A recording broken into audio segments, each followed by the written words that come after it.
$6 trillion. That is the size of the bomb sitting under the American economy. It is not the national debt. It is not the derivatives market. It is the annual value of the U.S. retail sector, the engine that drives 70% of the global GDP. And the engine just seized. While the media is distracting you with stock market highs driven by 5 tech companies, the physical economy, the economy where you buy clothes, food, electronics, and furniture, is undergoing a total liquidation event. By the end of this video, you will understand exactly why the strong consumer narrative is the greatest lie currently being told. You will see the data from the shipping ports, the warehouses, and the credit card processors that proves the American shopper is not just tapped out, but mathematically insolvent. And you will understand why the retail apocalypse of 2026 will make 2008 look like a minor correction. In 2008, people stopped buying houses. In 2026, they are stopping buying everything. This is not a prediction. This is a pattern. It is the classic signal of stage 3, the exhaustion. We have seen this 3 times in history. We saw it in 1929, right before the Great Depression, when the installment plan bubble burst. We saw it in 2008, when the home equity ATM ran dry. And we are seeing it right now as the buy now, pay later shadow ledger implodes.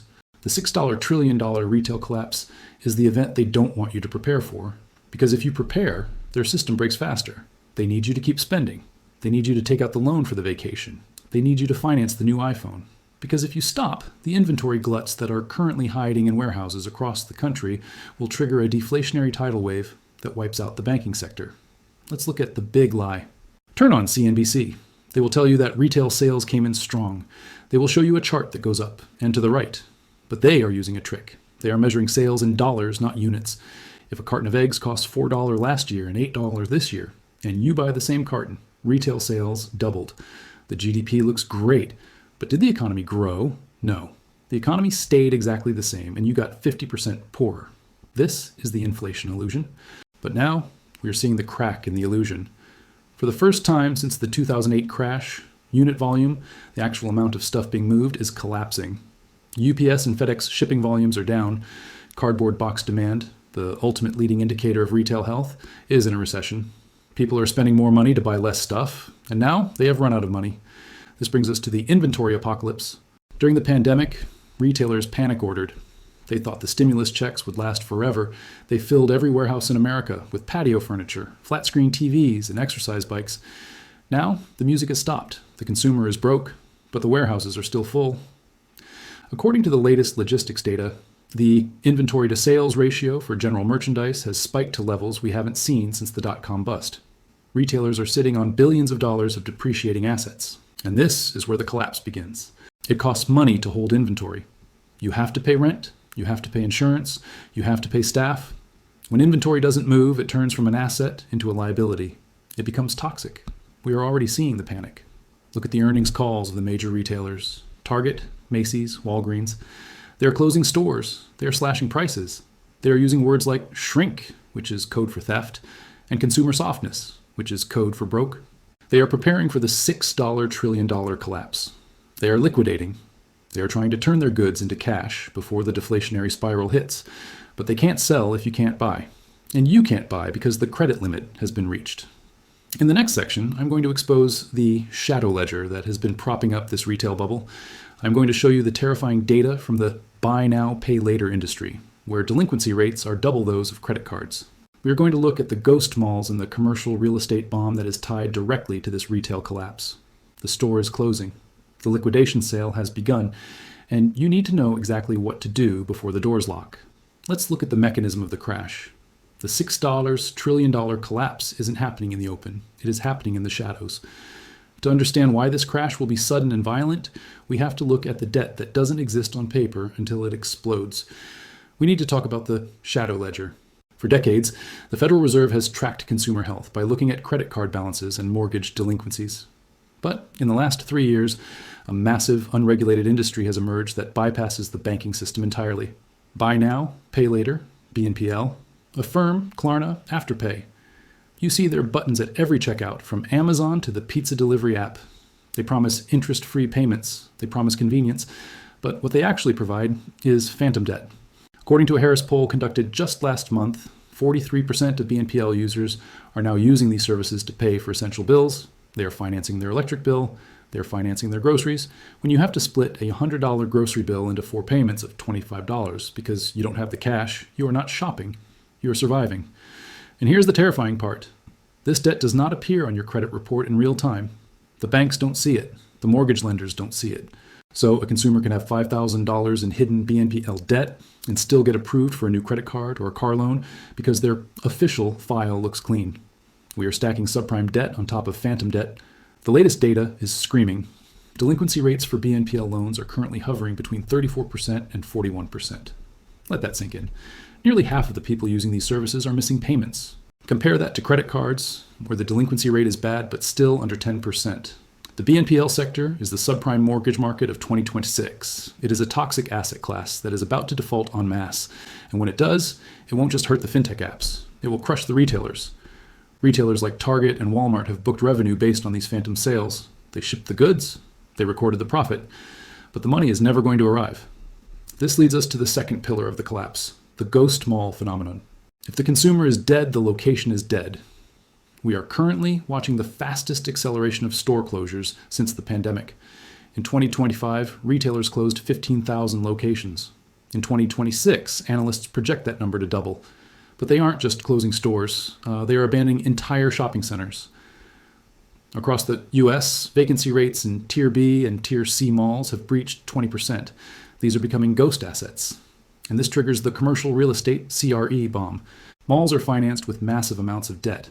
That debt is packaged into commercial mortgage-backed securities, CMBS, and sold to pension funds and banks. When the anchor tenant, Macy's, JCPenney, leaves, the mall owner can't pay the mortgage. The mall goes into foreclosure. The value of the property drops 70%. The bank takes a massive loss. This is the doom loop. The retailer fails, the landlord fails, the bank fails. And right now, $1.8 trillion in commercial real estate debt is maturing. It needs to be refinanced, but nobody wants to lend money to a ghost mall. So how do the retailers hide this? How do they keep their stock price up while the foundation rots? They use the shrink narrative. You've heard the headlines about organized retail crime. You've seen the videos of people looting stores. That is real. It is a problem, but it is also a convenient scapegoat. Retailers are using shrink, theft, to mask rot, unsold inventory, and incompetence. When a retailer says, "We are closing this store because of theft," they get sympathy. The stock might even go up because they are cutting costs. But if they said, "We are closing this store because nobody has any money to buy our overpriced goods," the stock would crash. Theft accounts for billions in losses, yes, but the inventory glut, the stuff sitting in the back that nobody wants, accounts for tens of billions. They are liquidating the physical footprint of the American economy and blaming it on shoplifters to hide the fact that the consumer is insolvent. The $6 trillion retail sector is being hollowed out from the inside. The debt is phantom, the real estate is zombie, the inventory is toxic. In the next part, I'm going to show you the supply chain whiplash. We will look at the trucking industry, which is currently in a bloodbath because there is nothing to move. We will look at the freight recession that always precedes a depression, and I will explain why the repo market, the plumbing of the financial system, is starting to choke on this bad retail debt. The store is empty. The lights are flickering. Now the bill comes due. Let's look at the supply chain. The store shelves are full, but the loading docks are empty. This is the silent crash that happens before the loud crash. This is the supply chain whiplash. You need to understand the physics of a collapse. When the consumer, the person at the end of the chain, stops buying, the shockwave travels backward up the supply chain. But it doesn't just travel, it amplifies. This is called the bullwhip effect. If you stop buying toaster ovens, Target doesn't just stop ordering toaster ovens. They panic. They slash their orders by 50% to clear the glut. The factory in China then sees demand drop by 50%, so they fire 70% of their staff to survive. A small drop in consumption causes a massive depression in logistics. And right now, the U.S. logistics sector is in a bloodbath. We are in the middle of the deepest freight recession since 2008. And nobody is reporting it. Look at the trucking industry. This is the pulse of the physical economy. If trucks aren't moving, nothing is being sold. In the last 12 months, we have seen a record number of trucking bankruptcies. Yellow Trucking, a 99-year-old giant, gone. Convoy, a massive digital freight startup, gone.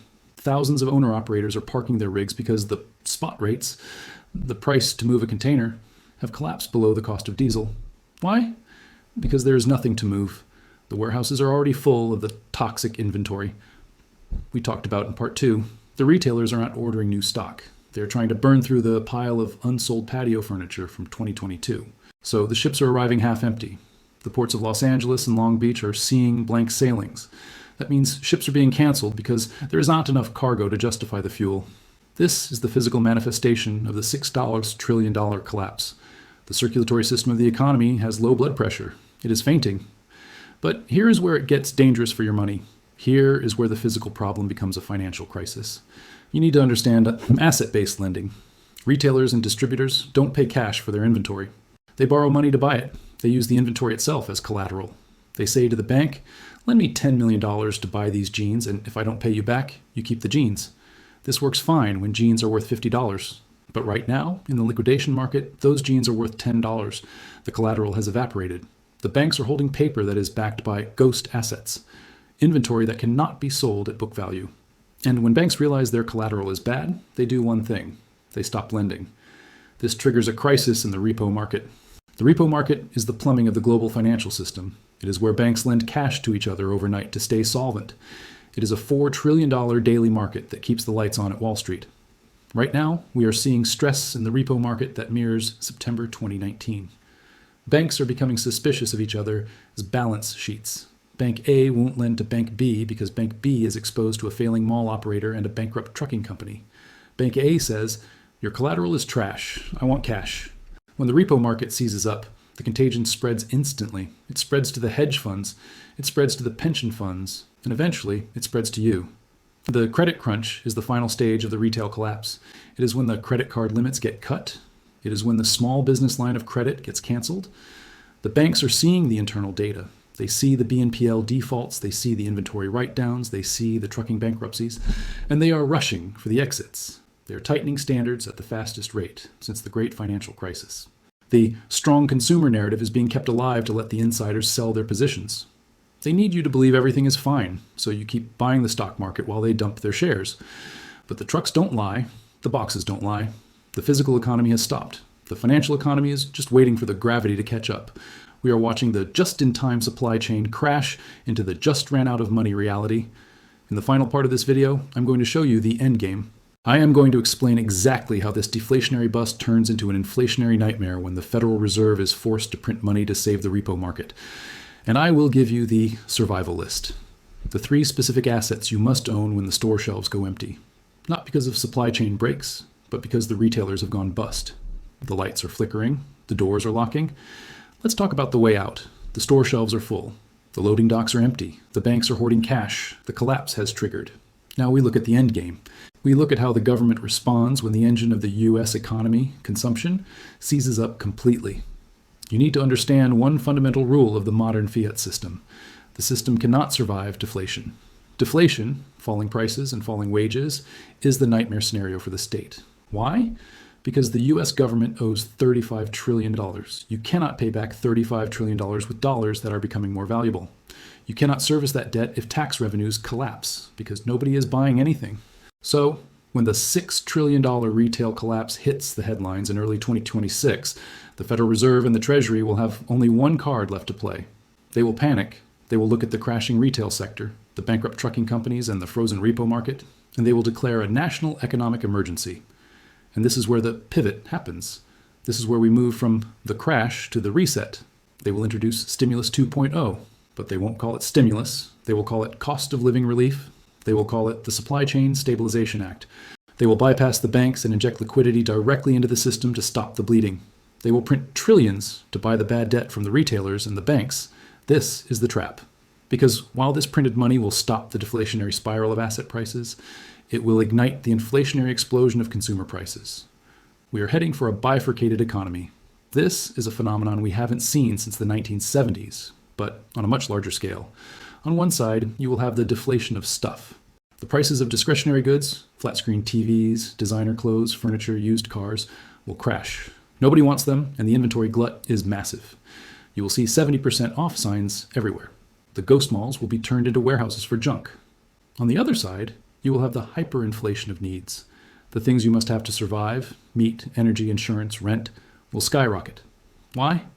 Because the printed money will chase the scarce resources. You will be able to buy a new wardrobe for pennies on the dollar, but a week of groceries will cost $400. You will be able to buy a luxury car cheap, but the insurance to drive it will be unaffordable. This is the standard of living collapse. You will own more toys, but your quality of life will plummet. So how do you position yourself? So what do you own when the dollar is dying, but the stores are full of cheap junk? You need the survival list. This is your exit strategy from the retail collapse. 1. The basis of the pyramid, energy and agriculture. Do not buy consumer discretionary stocks. Target, Amazon, Nike. Those companies are dead money. Instead, buy what the system needs to function. The grid must stay on. The trucks need diesel. People must eat. Oil, natural gas, and agricultural land are the ultimate hedge against the coming inflation. When the UBI checks hit, they will be spent on food and fuel first. 2. Hard money, gold and silver. This is your insurance policy. When the Fed prints money to bail out the repo market, the smart money will flee the dollar instantly. They will move to assets with no counterparty risk. Gold is your savings account. Silver is your speculative upside. You want physical metal in your possession, not a paper ETF that can be frozen. 3. Debt erasure. This is the most critical step for the average person. If you have variable rate debt, credit cards, HELOCs, kill it. Now, sell the extra car, sell the gadgets. When the reset comes, interest rates will likely stay high to fight the optics of inflation. Do not be a debtor in a high-rate environment. You cannot survive 22% interest when your wages are stagnant. The retail apocalypse is not just about stores closing, it is about the end of the consumer age. For 40 years, American prosperity was measured by how much cheap plastic junk you could buy on credit. That era is over. We are entering the scarcity age. In this new era, wealth is not defined by your credit limit or your ability to finance a lifestyle. It is defined by what you own, what you control, and how independent you are from the failing supply chain. The American consumer has finally hit the wall. The shadow debt has imploded. The inventory is toxic. The crash is the consequence. But for you, the person watching this video, it is the opportunity. While the masses are waiting for the government to fix the economy with more debt, you are building a fortress of real assets. While they are panic buying discounted televisions, you are positioned in the commodities that power the world. The pattern is complete. Stage 1, stimulus. Stage 2, inflation. Stage 3, exhaustion. Now comes stage 4, the reset. I am economy meet history. The history books are clear. When the consumer dies, the currency follows. Make sure you are holding the assets that survive the funeral. Subscribe to the channel right now. In the next video, I'm going to reveal the 3 safe haven currencies that are not printing themselves into oblivion. The clock is ticking. I'll see you in the next video.